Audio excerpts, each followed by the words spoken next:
do a friends quiz next week. See how good my knowledge is.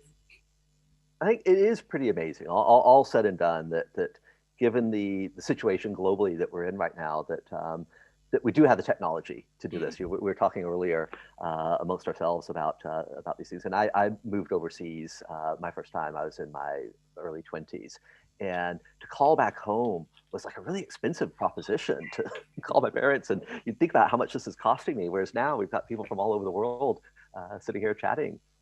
No, it's unbelievable. I remember airmail envelopes. They were blue. Mm-hmm.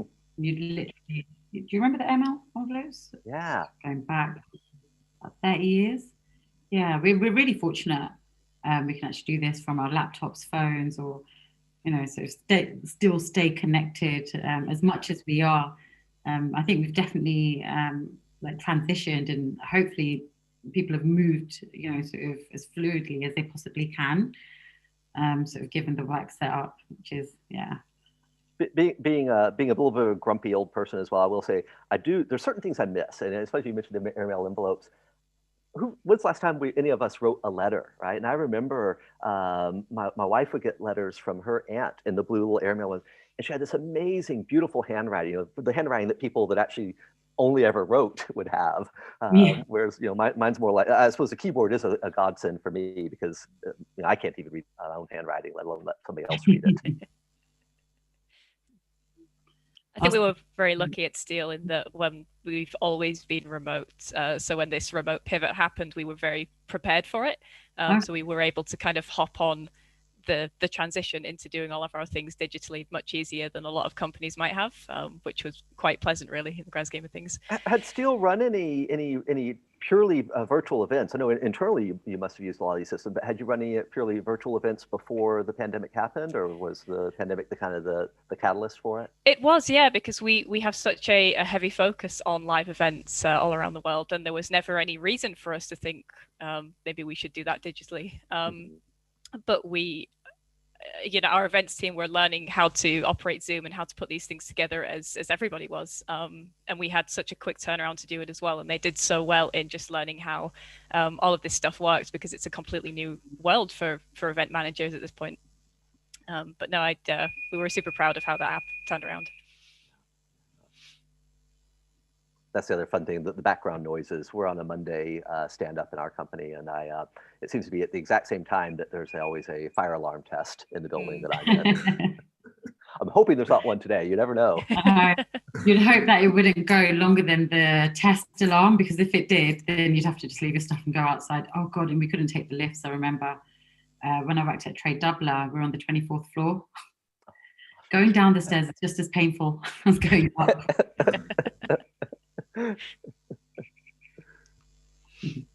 Yeah, our office here in Berlin is on the 16th floor, and they're simultaneously doing construction on all of the buildings surrounding it, which means that pretty frequently some wire gets cut and we all need to leave, which means lots of trips up and down.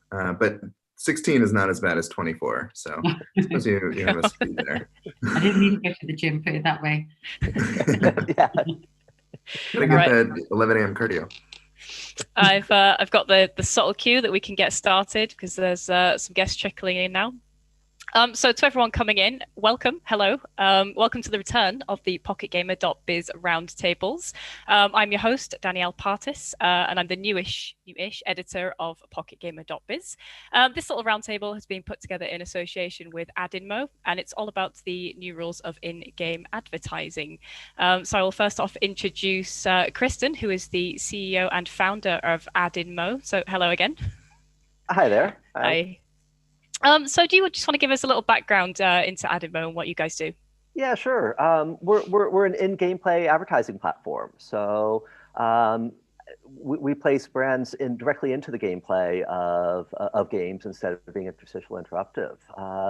The company came about from, I guess, two very related frustrations that I experienced. The first frustration was that existing in-game ad formats are often great for monetization, but horrible for player experience. The interruptive or click-through nature of banner and video ads means that the gameplay experience is continually forced aside.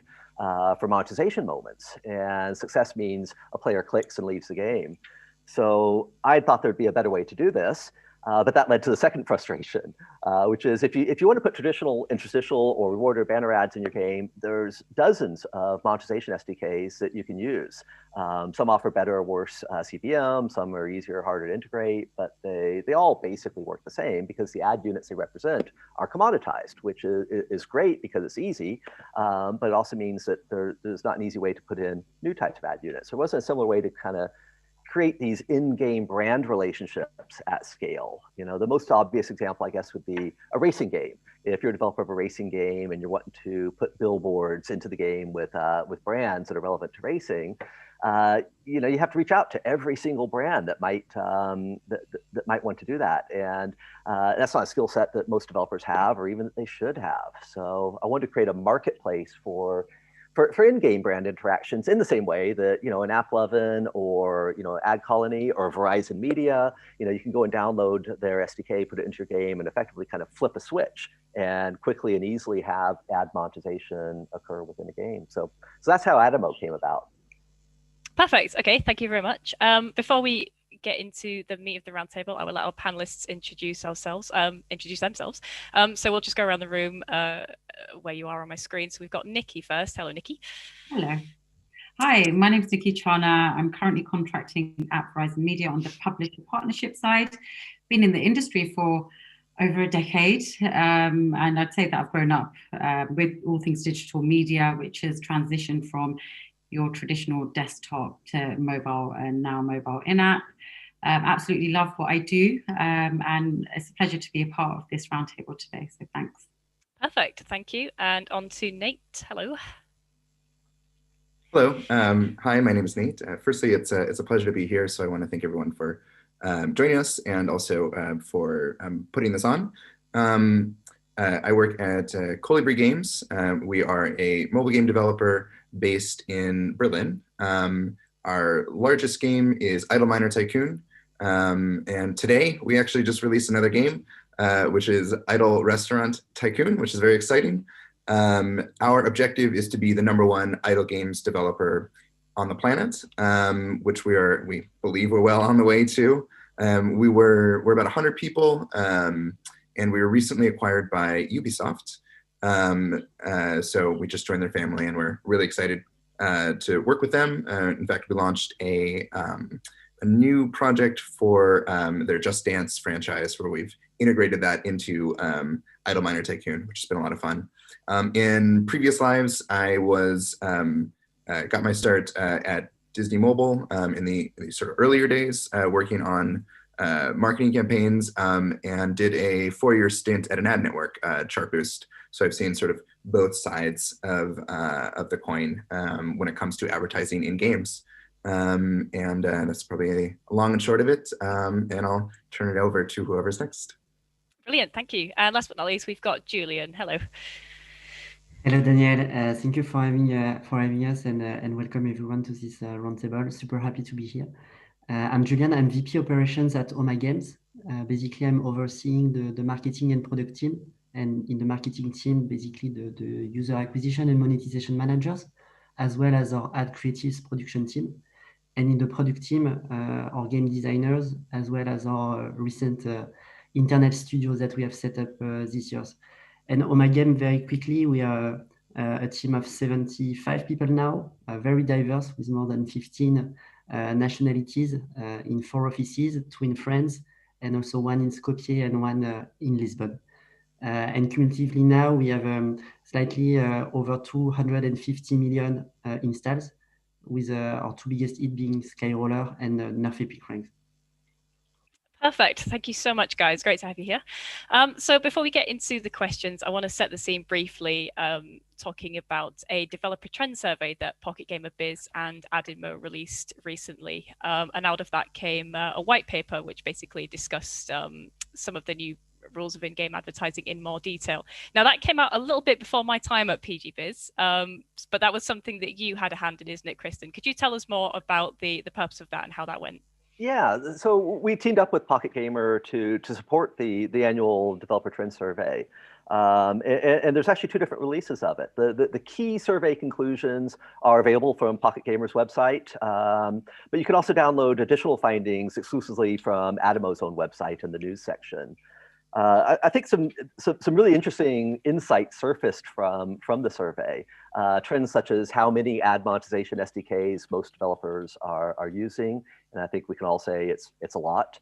Hyper casual games continue to be a key genre for developers. I think, in fact, about 50% of developers listed hyper casual as their key trend. I think of particular relevance for today's conversation is, again, about half of the mobile game developers that were surveyed are looking for new monetization methods in the new year. Okay, perfect. I was looking for a link to pop in the chat there, so people could go and have a look at it. It just caught me off guard. Brilliant. Is it in there? Oh, hang on, it'll come. So we'll get right into the questions. Let's kick off with a brief overview of the current big in-game advertising methods. What are the most popular in-game ad formats right now in your guys' eyes, do you think? I'm just going to start here. I think it really varies. I think video has definitely that's definitely grown in the last, I'd say, 2 years. Display has been quite legacy and a massive revenue driver when it does come to, let's say, getting that, let's say, the brand out there and ensuring that there's consistency. But it's really driving towards native now, I would say, in gaming. Again, as Kristan mentioned, not to sort of disturb, in a way, the user experience, as well as ensuring that there isn't, let's say, just an overlay pop-up ad that doesn't really resonate with the game. So I think a lot of app developers are going towards a native sort of feel, definitely. Okay. On my side, I would say so obviously there are 3 main formats that are used across the industry, like the interstitial format, the rewarded video, and the banners. I would say one of the trending one out of this is rewarded ad, but all the very recent solutions, and in particular solutions that players like AdInMo are bringing, I think very interesting, because they really bridge the gap between enhancing the user experience as well as monetizing your game. So obviously there are still 3 main formats, but all of these very recent newcomers and new formats are super interesting, I would say, for developers and publishers. I think one of the strengths of Kolibri since kind of the earlier days is a keen focus on developing games that are designed with, pleasing the player in the maximum way. So, to contrast that from maybe games when I started in the industry, where, you would make your game and then there were discrete experiences between the gameplay and the ad or the monetization, right? And it was very interruptive. And I think interstitials are maybe a legacy of that. But I think the trend now is to ensure that gameplay isn't interrupted, that the players are, if they're watching ads, they're either not annoyed or it's something that they're looking for, specifically in the case of rewarded videos, which we use quite a bit at Kolibri, just because players see a value in them and it's beneficial. So I think regardless of the ultimately like which format type, I think the trend has been towards things that are visible but not necessarily annoying, which is super key. And I think where this type of native advertising, where it fits into the landscape of game design. I think Nate, you sorry to kind of jump in, but I think Nate, you said something that really crystallized it in my head. You said visible but not annoying, because that's it. I mean, and again, from the survey, the Pocket Gamer and AdInMo survey, one of the results was, I think, about 3/4 of developers said that what they're looking for is ads that do not interrupt gameplay. Now, of course, AdInMo ad units are one type of way to do that. But I think rewarded is, I think, about 40% of developers are using rewarded video, rewarded ad units. And that's another way to, as you said, to make it visible, but at least there's an opt-in there. It's not an annoyance or not as much of an annoyance to the developer, to the gamer. And that's, I think, where we're all trying to get to, is to make these ads seamless, the experience seamless. Yeah, and with the rewarded sort of model, I think that is really powerful. But I think we need to take it back to the brand as well, sort of within the gaming environment. Obviously, the brand wants to get their message across, and again, that must resonate with the user. Whereas rewarded video, the reward actually comes from the game, from the user, and then once the player has actually consumed the video or whatever the interaction is. It's then back onto the game, which is a positive. But again, we want to ensure that it's a comfortable environment for brands as well to sit in. So then that way, I think there can be a lot of innovation where brands can actually get into the mix and offer a value exchange. It's the user's time. Time is now commodity, especially because we are constantly behind some sort of screen. So I think it's really important to have that balance there. Okay, perfect. Thank you guys for that. Just staying on ad formats for a second. Do ad formats need to differ depending on the game genre, and are there certain ad formats that are preferential to different genres? How does that kind of work for you? I think Nate or Julien should probably lead with that one. You coming from the developer perspective. Yeah, definitely. What I can see, even within a hyper-casual publisher portfolio like the one of Homa, among our 25 games already, we can see very big differences actually between maybe more polished games versus more, let's say, ultra-casual type of games. In our more polished games, rewarded ads, for instance, they account for 40 to 60% of the ad revenues. Depending on the game, on the geography, etc. Whereas on the other hand, it can be as low as 10 to 20% with basically system-generated ads, interstitial and banner, really accounting for the very vast majority of the revenue. So obviously, we can see differences. I think it all depends also on your user base and the type of implementation that you are ready to put. All of that needs to be thought through, but definitely we can see a difference in the mix of the revenues, as well as the behavior of the users within the app, depending on the genre, also on the quality of your game. Okay. Yeah, Just sorry. I was gonna.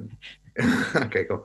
No, I agree. I think it really depends on the genre, on the theme of the game, the mechanics. I mean, there are certain things that simply will not work because of the mechanics of the game. So a lot of the platforms and ad providers are extremely clear when it comes to where interstitials can be shown, for instance. So if you have games that are don't have a series of screens or stages, interstitials don't work.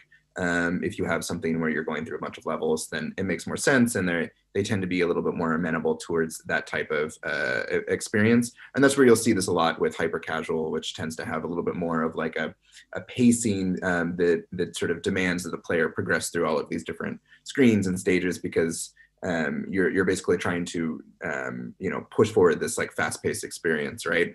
Whereas something like a strategy game, it just would not really make sense in the context of the game. Maybe depending on the type of platform you're on, things like banners would have more relevance. So for instance, if you're on web and you have a strategy game, yeah, maybe you want to put some banners in there because there's like a bunch of unused real estate that you can employ. I think in the case of Idle, like we see a lot of rewarded video because you're basically in sort of like similar economic based games, because you're basically playing with like pay and time, right? It's like, okay, if I'm increasing pay, it's a binary, and how do we activate a binary? Okay, we make like an on-off switch that is like a rewarded. So in Idle's case, you just see a lot of that. And I think for other game types, there's definitely like, you know, maybe more like VR stuff.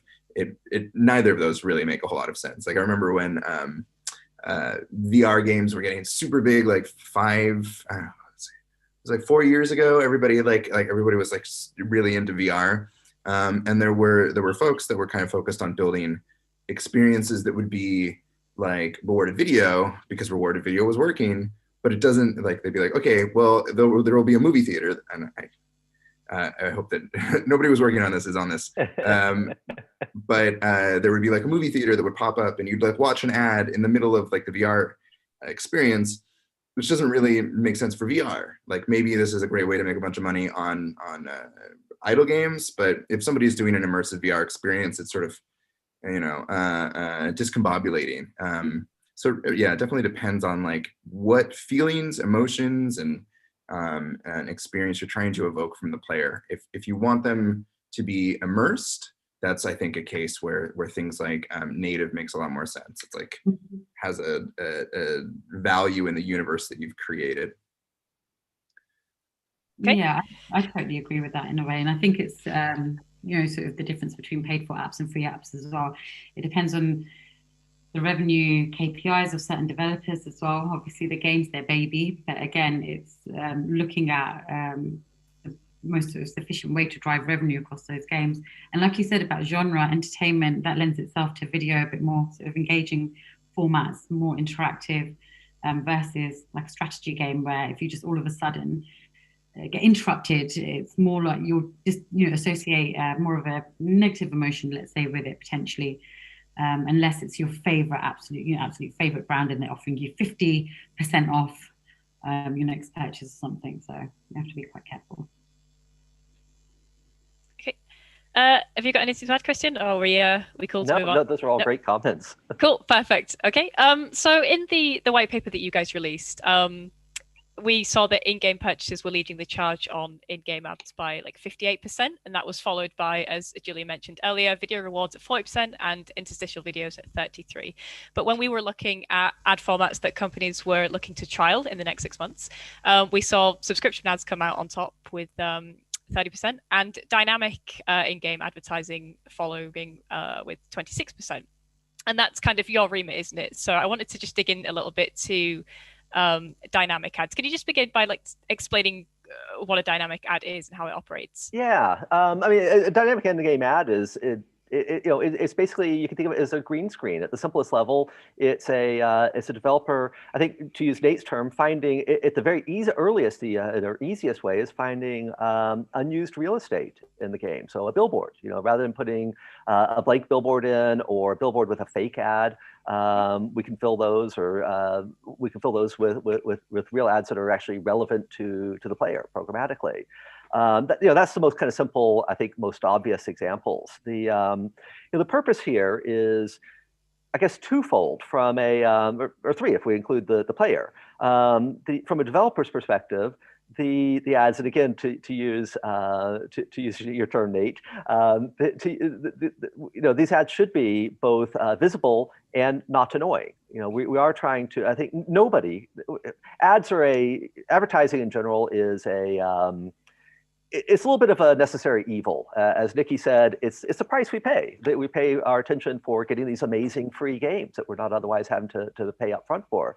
But nobody looks forward to it in the same way that when you're watching TV, you're not like, oh, great, here's another commercial break. Unless you're looking to make a pot of tea or something. So making them in a way that's not annoying, making them and in the best ways, make them integral. And I think, again, to use certain types of examples, there's some types of game genres where they would feel weird if you didn't have ads in there. You know, sports games, I think, are probably a great example of that. We're learning still with the types of genres. I think sports and real world games are the most obvious ones, but as we move along, puzzle games, fashion games, idle games, I think are great places for these. And then from the brand side as well, I mean,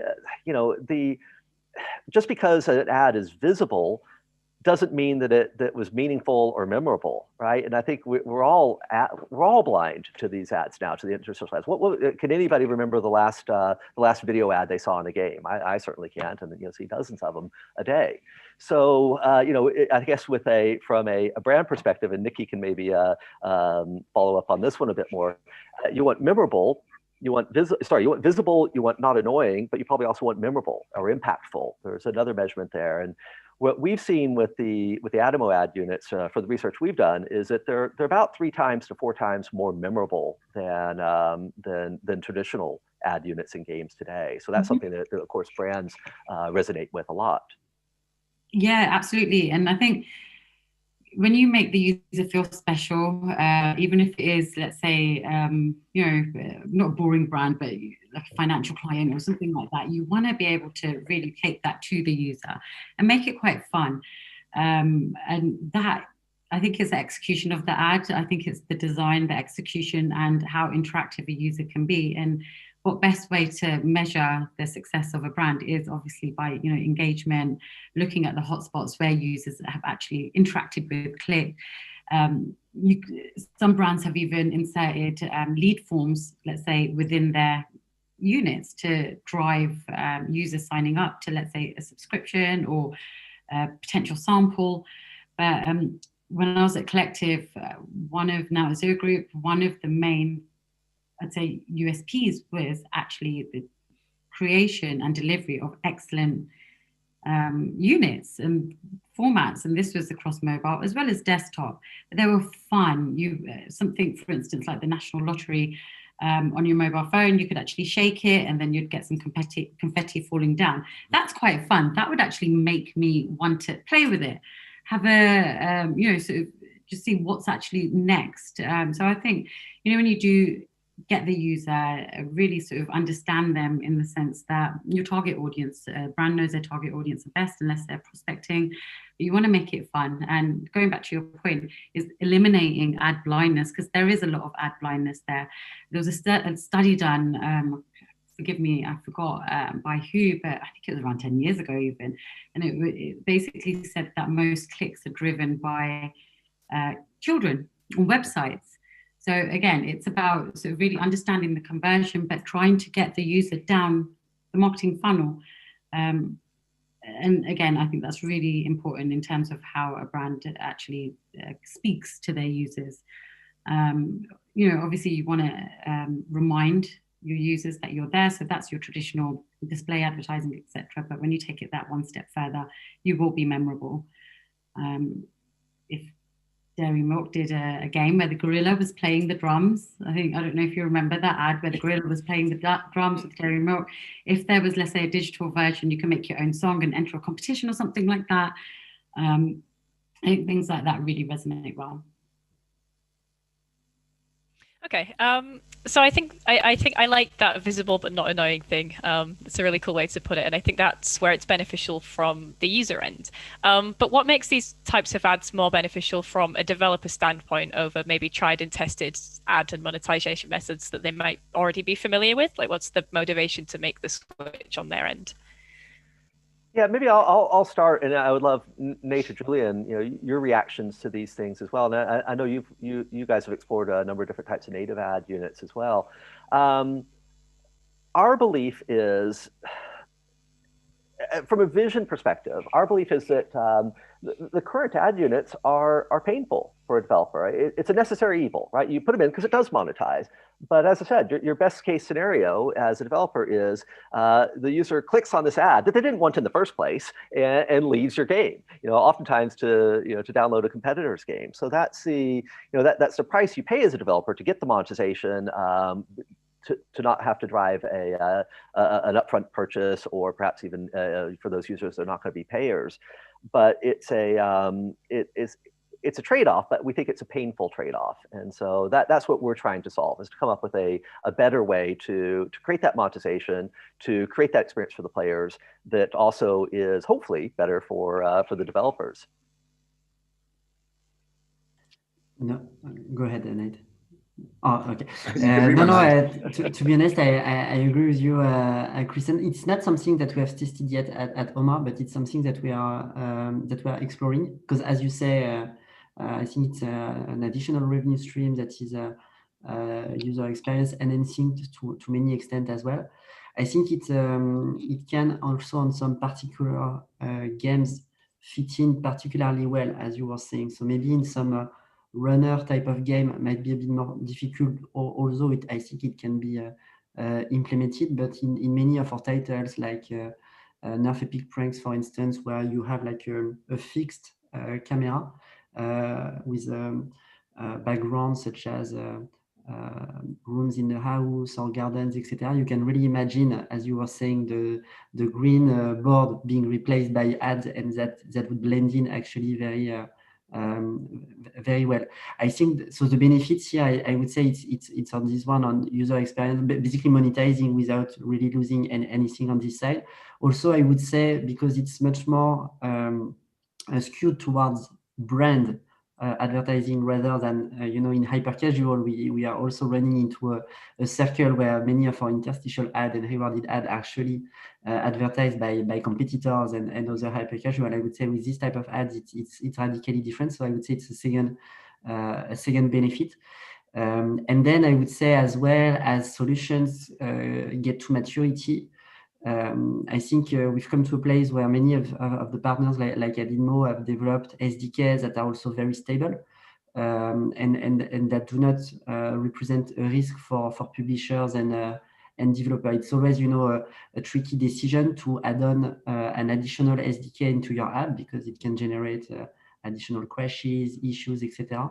But I would say it's come to a point where this type of dynamic ads are both a new trend that is user experience enhancing, a new revenue stream, but as well mature enough so that we can really decide to put them safely into the games. I think when it comes to ads, the thing about ads is that they're designed, ads are designed to get attention, right? That's the purpose of an ad. It's to drive your attention somewhere. And sometimes I think that attention is, that it drives is purposeful. Brands, products, games, causes. Other times it is collateral. So perhaps from regulations, from consumers who may be mistrustful of ads. And what this has precipitated, I think, in sort of recent time, is some pushback about the ways that ads, as we are used to them, the way that these ads function, right? So we have a case, the coming Adpocalypse, that is the IDFA deprecation and on iOS, and possible similar steps on Android. Google already has a number of protections that are opt-in that consumers can use.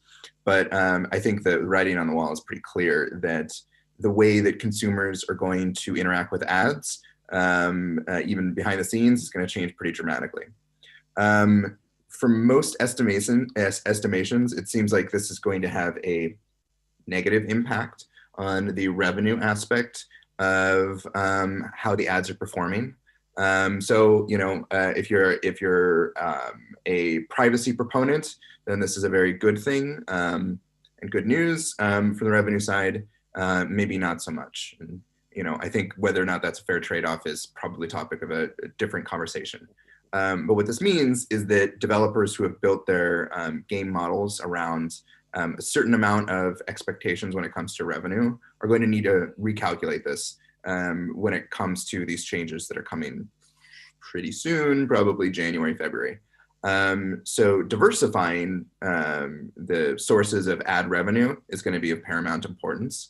And actually, I think here is a case where brands are particularly well positioned to take advantage of this through new formats and a sort of renewed push, right? Because brands aren't necessarily as dependent on the hyper targeting that has driven a lot of the growth in advertising over the last 10 years, or in monetization over the last 2 years when it comes to bidding.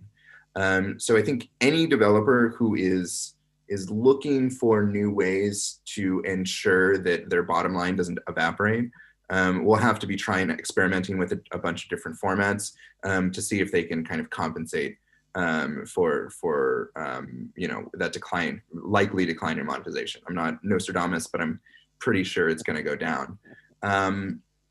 I think the real interesting part, aside from just like the pure revenue aspect, is always going to be in sort of like creating diegetically motivated advertising experiences. I think like the number one, the best example of this that I can think of that I think translates perfectly into games is if you've ever seen Blade Runner, where it's an old movie, so sorry if I'm dating myself here.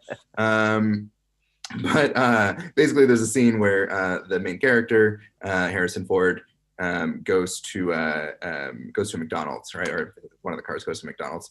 And you see this giant ad that's like illuminated on the side of this building, and it feels like this is the world they live in. This makes sense. These are brands that I know and I understand and I have a relationship with, and here they are inhabiting this space that is more foreign to me, and kind of like ties it together. So I think if you're a developer who's also looking to create these sort of like experiences that, as sort of Kristan mentioned earlier on, especially in sports games and racing games, where it requires some sort of like a grounding and realism, just from like a gameplay experience, this could also be useful to sort of like build these environments. I don't know if billboards make a lot of sense in there's a fantasy Game of Thrones world. Maybe there's a clever person out there who has figured out a way to do this, but I think there's certainly cases where this can be done. Actually, while we're on it, while we were at Chartboost, this was something that we saw that a few developers ended up doing a really good job of, which was to take native elements. We ended up discontinuing the native program at Chartboost, but they would take the sort of native elements through our APIs and kind of build like real quality grids, build bus stop ads and things like that. And really sort of like added to the experience of playing the games. So I think there's lots of opportunities for clever developers, and there's also a high need for it starting very, very, very soon. And we're at, I think, the early days of this as well. It's very much, we're all on a learning process here, ourselves at AdInMo included. As you spoke about the kind of process of typical kind of interstitial ads, then on to rewarded ads, playable ads, et cetera. The first places that we see AdInMo ad units in are the in-game play ad units are, as I said, sports games, real world games, et cetera. But we continue to be surprised. It's interesting you mentioned that. I stood up at a Pocket Gamer event, I think about 1.5 years ago, and said, I don't really think we'll ever be in any kind of space games or fantasy games. And afterwards, the developer came up to me and said, we've got arcade style game, space arcade style game. We'd like to give it a try. And sure enough, went into it. And we're in some fantasy games. I think there's some places where we're learning where the fits are better or worse. There probably are always going to be places that need to feel better, fit better. And I think that's part of our job as both as a platform provider, but also as we work with the ad networks that we work with, like Verizon, to start getting the brands to kind of understand that relationship and how to fit best into the game. Because I think oftentimes brands just want to be there, want to be visible, want to be memorable, but forget about the also can't be annoying. So we have to make sure that it's that brand experience is authentic to the game experience. And just to add to that, to future-proof, I'd say for brands, I think it's really important, and developers, to ensure that the technical implementation and sort of it being able to run sort of is like, something that's really educated to the brands, as well as sort of supply side platforms. Because say that there is, let's say, I don't know, if you fast forward a year, a brand new format, initially it will have to be tested, but I feel that will probably be within a closed environment. So it's again about rolling that out and ensuring that it's actually quite unified across the board. I mean, interstitials and standard video, that's run just using a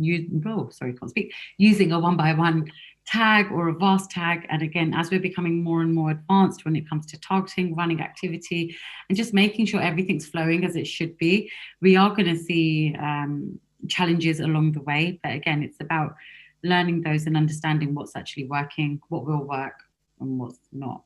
But yeah, if I had a crystal ball, that'd be quite interesting to see. Fast forward. I like this conversation about how we can kind of fit these billboard ads into bigger sort of explorative RPGs, because I think sort of more dystopian themed RPGs are really big right now, like Cyberpunk's coming out and Watch Dogs is coming out, and I can just imagine seeing a real world ad like laced into these types of games, but how that would translate on a development level is just kind of remains to be seen. But it feels like there's potential there. Just how to utilize that is a entirely different conversation entirely. So moving on to another question from that. Is ad placement a developer afterthought? Do you guys think? I mean, it's a question for the devs there, isn't it, really?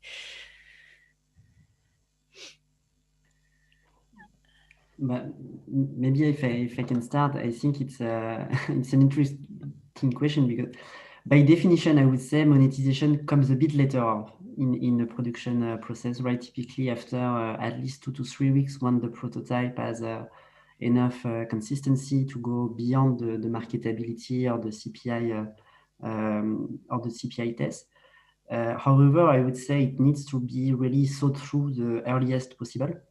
Obviously, with the classical ad formats and how you set up your interstitial, at which moment, more at the end of a level rather than at the beginning, not systematically after a click, paying attention to the frequency of your ads, also trying to cap the pressure so that you do not really scare away the users. Rewarded ads, obviously, because that comes really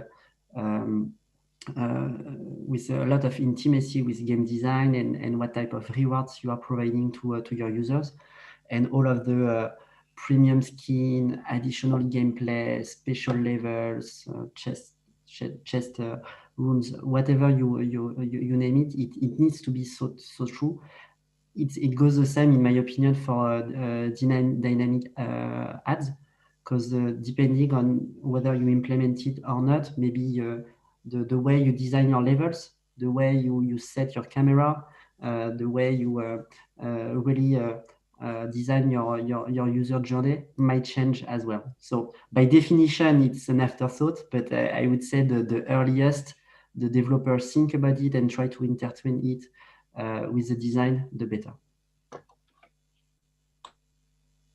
Yeah, we have a playbook at Kolibri of specifically rewarded ads that we know are going to work, or we know we need to try every time, and it's adaptable to each idle game. We don't just make the same idle game every time. We try to vary like what the mechanics are, but I think a lot of the elements of how we are monetizing via ads are end up being similar, and so we want to make sure that we're employing that for every game we're doing. So we do try to think about it pretty early on.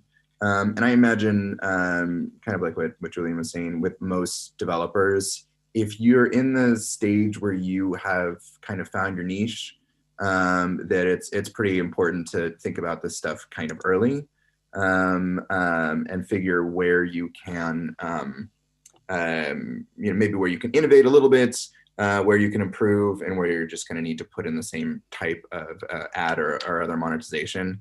I think, of course, there's a lot of stuff that you won't be able to plan for, even if you are trying to plan in advance for where to place ads. A good example of this would be any new technology, right? So if like 10 years ago, everybody was using banners, then nobody was really prepared for interstitials, and the rules had to be figured out. People were using lots of offer walls, right, at the time. And like, as those, evolved and maybe some fell out of favor before re-emerging as more survey companies, I think a lot of people were still trying to figure out like, okay, well, how do I balance my economy if I don't have this like offer system anymore? Or, like, how do I make my games? So there's always going to be curveballs, I think. but yeah, as early as possible. I mean, it's 2020 now, right? We're not making art games for fun as a student project. Like it's you got to kind of figure this stuff out. Apologies if anybody listening to this is making an art game for student projects.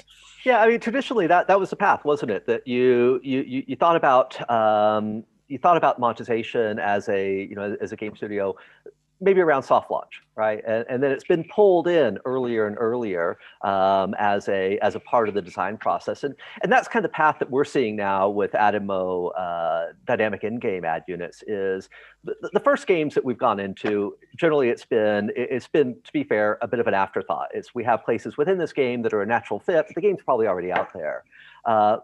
My dream, and where we're starting to see this, is to have that monetization thought happening actually at the design phase. And I think it's even more critical for the type of ad units that AdInMo is, as opposed to, say, a banner ad you can just pop down at the bottom or the top of the screen, or video ad, rewarded or otherwise, that you can do interstitially, where we're starting to have developers that are thinking about building in these ad units from the very start, whether it's a puzzle game where the puzzle pieces themselves may be ad units. And I think that's necessary for the type of ad units that we have, for that thought to be coming in as early as possible into the actual design phase, as opposed to an afterthought. And I think because developers are so passionate about their games, what their creation, I think that's the first and foremost thought in their mind. So then obviously it takes, let's say, someone with a commercial hat on to start actually thinking, right, how do we actually monetize this and really drive the developers into a space that's unknown, let's say, because it was a world, or it is a world that can be quite unknown. But I think now, as consumers, as users, we're so used to advertising. Smart home apps, devices now, connected TV, that's growing in Europe, absolutely huge in the US. And I think we'll follow on from that. I think the US are absolutely leading the way when it comes to monetization, scale, usership in terms of gaming, but that is having a knock-on effect across the globe. And I think a lot of people, developers, people wanting to develop apps or games, are looking at that monetization, because it's either a subscription. So the girl that I follow on an app, an exercise workout that I do, I pay £15 a month for it. That's ad-free. So again, I really think it depends on the confidence, the knowledge around the actual ecosystem, as well as the wants and choices for the app as well. Okay, cool. Just leading back, because we've brought up brands and their relationships, getting into this a couple of times. So I know both Homa and Kolibri both have experience with this. I think Homa released the Nerf branded mobile game this year. I want to say it was this year. It's been a long year, in collaboration with Hasbro. So Julien, what was your experience of that branded partnership, and what worked well while you were leading that? No, to be honest, it's one of the great successes of the year. We've released the Nerf Epic Pranks back in April. Accumulated already more than 45 million install on the game. It's really been a huge achievement for us, and a very good collaboration, I would say, with Hasbro. Obviously, we got in touch very early on with them in the design of the game, because in particular we were developing some assets for them as well. So all of the Nerf guns and the darts within the game. I think it enabled us to positively impact the game on two sides. On the marketability side, given the strengths, I would say, of the Nerf brand, to reduce our CPI and our marketing cost, as well as on the monetization side, in particular through in-app purchases and rewarded ads, in order to offer additional blasters to the users. I think it's a great example of collaboration that we have. We also did a game jam back in September, specifically on Nerf. So you might see a couple of additional releases in the coming weeks on this front. Okay. Was there anything that didn't work so well in that campaign that you can talk about? No, it's always a challenge, because when you are a publisher, you are always kind of the middleman, and you have to organize the process and to also bring your value. Here you add on an additional partner, so obviously you have to take extra precaution in your process, and in particular with the brands such powerful as Nerf, being extra careful not to damage actually the brand in the game that you are producing, as well as in the advertisement within the game. So typically we restrained a lot the type of ads that we were able to show within the game in order to avoid violent content, for instance, or other type of content that would not be compliant with the brand. So obviously, but that's our job. So additional process and work and collaboration, but very positive overall. Okay, cool. With Kolibri, with you, Nate, I'm less familiar, but do you have any examples of brand activations and successful partnerships with brands on your end? So the most recent thing that we did that I sort of mentioned earlier was a partnership, but it was a partnership internal with Ubisoft. So I think it's sort of like a special case where we were part of the launch of the Just Dance 2021. Not an external brand. I think there are a lot of good lessons there when it comes to working with IP holders. That's pretty valuable. I think if you're a developer who's used to sort of existing in your own microcosm where you make all the rules and you decide what you're going to release, having other stakeholders is sort of a new experience. I think it's a good experience.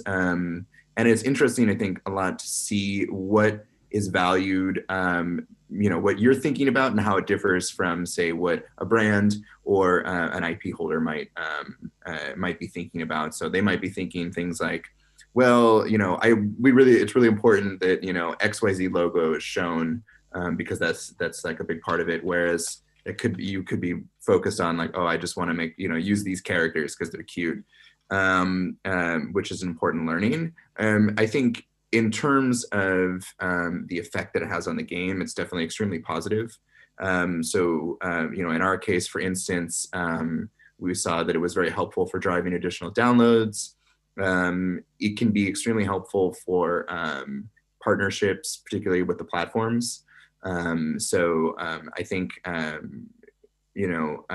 I don't want to speak for Google and Apple and some of the other platforms out there, I think they have very close relationships because they're in this, Fortune 100 space with these major brands and other IP. So for them to see these types of partnerships where they're thought out, they make sense. They like that sort of stuff. So we got featured for the Just Dance updates that we did specifically. I think other times that we have tried to do this with, brands that we didn't necessarily have relationships with or a foot in the door can be super challenging, simply because you have to kind of learn to speak their language, which can be tough. Oftentimes they're on like traditional brands like Procter & Gamble and stuff. They're on completely different schedules. They have different ways that they allocate their budget, different expectations. And so coming from a developer world where you want to jump in and say like, okay, I can give you like, we got these DAU and like our retention's this, and I can give you like this really cool this number of impressions, price this, like it's like, what are you talking about? They sort of think if you're trying to go directly to them. So typically it's easier if you work with like a media buyer on their side who understands the language, like the language of digital, as opposed to just cold calling random people at these large brands, which I can tell you from personal experience doesn't work. That's, I think, some of the tension that in this business, right? Is you've got, I guess, at one end of the scale, you've got advertisements for other games that are appearing in your game. So, and that's great for the competitor games that are advertising in your game, but maybe not so great for you. from a brand, I guess where you really want is from a brand and a developer perspective, you want that fit, whether it's Nerf or whether it's Just Dance, and both parties are looking for this fit to be good. The advertiser doesn't want to, from a brand safety perspective, doesn't want their brand to appear in places that would not be relevant to it, and vice versa. As the owner of a game, there's types of brands, types of advertisers that you just don't want in, either because it's not a good fit or you're just against it or whatever. And so to your point, Nate, that challenge you said of trying to, as a developer, go out and create all these brand relationships, that's what we're trying to get rid of, is to ensure that fits there. And then, we have a game design team at AdInMo that work with game developers to help try and figure out where are those places within the game that to make sure as well from the gamer's perspective that it's not annoying to them, that's actually relevant to them. So it is trying to balance that tension between all the participants in this. I think a big part of it was also previously, more than anything, was tracking. So it was so much easier to track campaigns across mobile web as well as desktop, but now we've become advanced as users, and that's across TV environments as well as in-app. There are a lot more sophisticated technologies that are coming out that are helping unlock that specifically. And it's just education. We went through this with some of the largest agencies, some of my previous roles. It was about literally, as you said, Nate, speaking their language and delivering that in a safe way. Because all of a sudden, some of the larger brands might think, oh my God, in-app is too segregated, it's too, there's not enough scale, etc. But the fact that in-app is such a personal experience to the actual user, if anything, is one of the best places for a brand to connect with their users. So I think brands will open up, and they are starting to open up. It's just that education process, and letting them know that it is safe, getting case studies, use cases, and pushing that out there as well. Okay, perfect. So we're coming to the end of the hour now, so I just want to close off with a final question about the future of in-game advertisement. What do you think that kind of looks like? Are we closing in on that real life McDonald's Blade Runner situation, or is it a little bit more nuanced than that in how we progress with in-game advertisement? I can jump in here. And again, I would love Nate and Julien in particular's reaction to these things. I think where we want to get to, especially with this IDFA apocalypse, with the fact that IDFA is going away, that there is going to be a new future here. And the way that the advertising is targeted, the way that brands target these players is changing. We know that from a game developer perspective, we need these advertisers in the games to monetize the games, and we know from brands that the brand advertisers want to be in these places. The chief digital officer of L'Oreal said recently, we want our brands to be where people are, and increasingly their audience, women, are spending more of the time in gaming platforms. So we know that's where it needs to happen. I think one of the things that I would like to see, and this is certainly something that we're developing within AdInMo, is giving the player more agency in that interaction with the brand. So, and kind of like the rewarded. I think rewarded video is partway there, where there is at least a choice in that. But rather than us as an industry trying to figure out what's the right advertisement to show to that player, have the player have some choice in what's being shown to them. And I think that creates a stronger relationship between the player, the brand, and their experience with the game. Okay. On my side, on the future, so I'm not Nostradamus as well as Nate said a bit earlier. In my opinion, still, I think the future looks bright, to be honest. When I think of 2021 and all of the challenges ahead, obviously, it will require developers and publishers to adapt to the upcoming changes like iOS 14 and the end of IDFA, obviously, to emerging geographies, to latest formats available on the market, and that can enable actually revenue diversification as well, with in-game dynamic as we spoke of. I might think of audio as well. And basically, what I try to summarize is that all of these latest trends they are looking for ways to blend in the monetization within the gameplay to any extent. And so this type of adaptation and making sure that we smartly find the right way to both monetize our game and to enhance both the user experience and the advertiser and brand experience, I think that's where the value will be for many of us.